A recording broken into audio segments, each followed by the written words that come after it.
अस्सलाम वालेकुम, welcome to my channel अकशूर की बातें। मेरी वीडियो आपको अच्छी लगी तो मेरी वीडियो को लाइक ज़रूर कर दीजिए, मेरे चैनल को सब्सक्राइब कर दीजिए और बेल आइकन ज़रूर प्रेस कर दीजिए ताकि जब भी मैं वीडियो अपलोड करूँ आपको मेरी वीडियो का नोटिफिकेशन मिल जाए। जब मज़े करना मुश्किल लग रहा हो तो ये सोच दिया करें कि गुनाह होने जा रहा हूँ।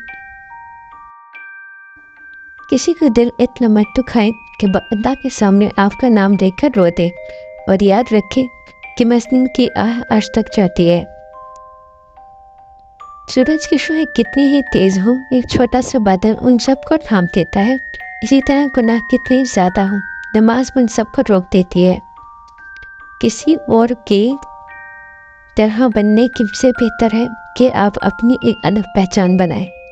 जब दर्द हद से बढ़ जाए तो इंसान खामोश हो जाता है, कुछ नहीं बोलता। दुनिया दूसरी चीज़ों से खत्म कर देती है। इंसान जब एक चीज़ हासिल कर लेता है तो उसको एक नई चीज़ हासिल करने का बस लायक हो जाता है। किसी की बदतमीजी से मत घबराओ, बस अपने तारीफ करवा रहा होता है, आप उसको पहचान कर आगे निकल जाएं। हो सकता है कि तुम्हारी ज़िंदगी का एक हादसा पर अल्लाह तुम्हारी चाहत से भरना चाहता हो, इसलिए दुआ करते रहो, दुआ मुकद्दर बदल देती है। वो शख्स कामयाब नहीं हो सकता जिसके दिल में नाकामी का खौफ कामयाबी से ज़्यादा हो।